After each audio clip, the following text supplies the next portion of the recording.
What's the mood of the group right now? Like, you are very much within striking distance of the playoffs. Like, what's the emotional vibe? Yeah, I feel like it's been very similar the whole year. Like and it's different for sure when you're coming off of a win and an effort that we like. But they've been really good. I mean, even off of days off where sometimes there's a little bit of sluggishness around the room, which is normal. Today they were really good, I felt. So the mood has been good. How important is this one game at a time mentality when you're in a playoff battle? Yeah, it is, and it's been kind of a message we've had all year. So it's not really changing. So it's nothing new for them. I mean, you can't look back, you can't look forward. So the only thing that makes sense to do is focus on what's right in front of you, and that's Boston. When you say the mood train's coming off a win, I mean, St. Louis also lost on Monday, and I know you guys are focused on yourself, but does that in any way change the mood when you go from 5 points back to 3? Yeah, well, there's how can I put it? Like, there's a lot of hockey nerds in our room. Where they live and breathe it. So they're watching games like you and I would. They look at stats the next day. They love the game.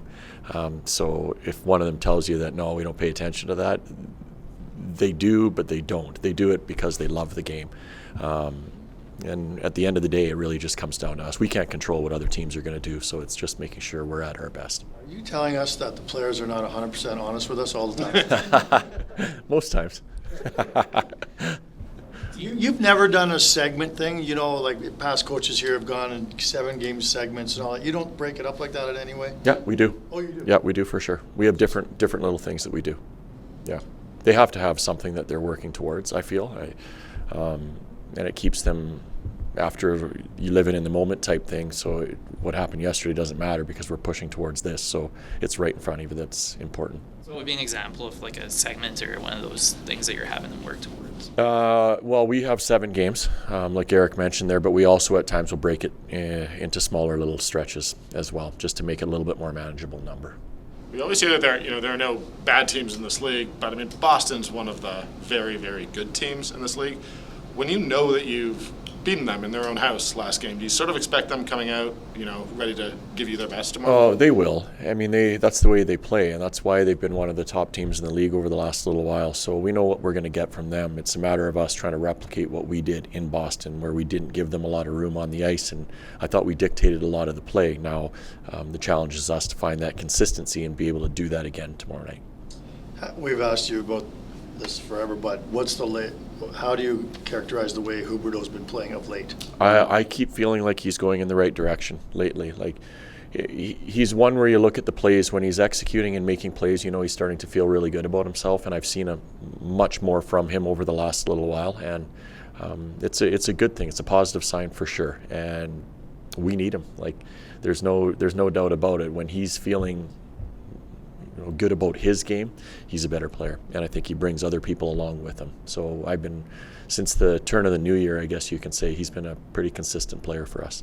And the penalty kill has been a strength of this team for most of the season. Yeah.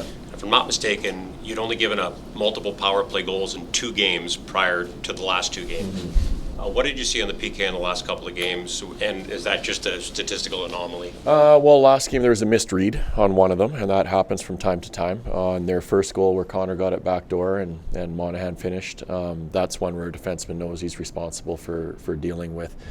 You go through ups and downs, and I think that's the challenge with both special teams. Like some nights your power play's not looking like it should, and there's other nights where your penalty kills, it's leaky for whatever reason. It's a matter of getting back to what we do well when you find yourself in those situations. And I think the other thing when you're talking penalty kill is don't take penalties against good power plays. So we have to find a way to play hard, but you make sure you stay out of the penalty box. How important have leaders like Backlund and others been in kind of managing the temperature of the room during this stretch, right? Dealing with using your message of one game at a time, yeah, and making sure these guys maybe don't get too high or too low. How important has the leadership group been? Very important, to answer your question. Like we have our message for the players, and then we leave the room. So it's Michael and his crew that have to try to continue on that message when we leave. And if you don't have that, it doesn't work. So he's been really important for our coaching staff for sure, and bringing our team along. Coach, that Backlund, Mangiapane, Coleman line got rewarded on the score sheet Monday. But when you look ahead to tomorrow and even further down the road to Saturday, how important is that line going to be for you in kind of a matchup role? Tougher on the road for sure, because we don't have that advantage. At home, like we always try to play them against lines that are are the top lines. They know that. I think everybody knows that we try to do that when teams come in here. On the road, it's a little different situation for us, though. Yeah. And I know we talked about Oliver's goal the other day, but what's been your kind of overall assessment as he's starting to settle back in? I think every game he's played for us, he's gotten better and better. That's minute-wise and what he's doing with the puck, but also jumping in the play. And I feel like he's starting to, and I don't like the word comfortable, but I feel like he's starting to get comfortable again with who he is and how he can play the game and how he can help our team win. What shows you that? The way he skates a lot of times for me. So if he's willing to get himself involved in the rush, I don't really worry about him making it back to our own zone because he's faster than most guys. So when he looks like he's reading the play the right way and he's involved to try to not only help us generate offense, but he's tight to the play is typically when he's at his best. Right, you talked about how Jonathan Huberdeau's game has been ascending for quite some time. Today he was back with Yegor Sharangovich and Andrei Kuzmenko. What would you like to see from those two guys as you reunite those three guys? The first two games they played together, they were a puck possession line where they had it a lot in the offensive zone. And a lot of that came down to they had a good pace of play as a line that allowed them to play deep into the offensive zone. And then they were strong on the puck. So if they can do a little bit more of that, I think they can be an effective line. Connor was just talking about seeing the league tighten up here as we get a little bit deeper in. How have you felt? Obviously prior games have helped prepare those younger guys for that. They're getting their kind of first sense of it. But how have they managed? As things have started to lock up a little bit more. Yeah, it's a little bit learn on the fly for them. I mean, we as coaches, you can tell them, and I know their teammates tell them, there's certain stages of the season where the pace of play and the intensity gets ratcheted up. And typically this is one of the times where it does bump, where a lot of the older players decide like, okay, now it's time to start playing. So when the older top players in the league really get themselves going, there's a different level to the way the games are played. And we're getting into another one of those phases, but they've seen that bump at different stretches. So now it's a little bit more of them expecting it and being ready for it, and their teammates will let them know that's coming as well. How important has Kadri been, not just as a guy that shows up on the score sheet, but seemingly dragging your team into the fight every night?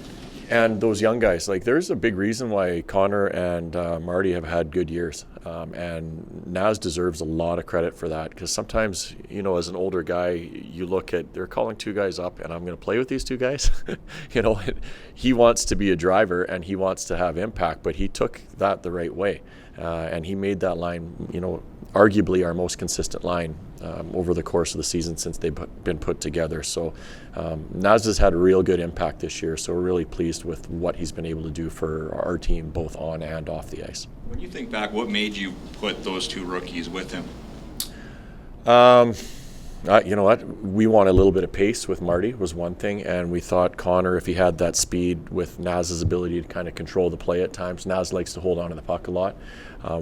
Connor's kind of sneaky and composed with it.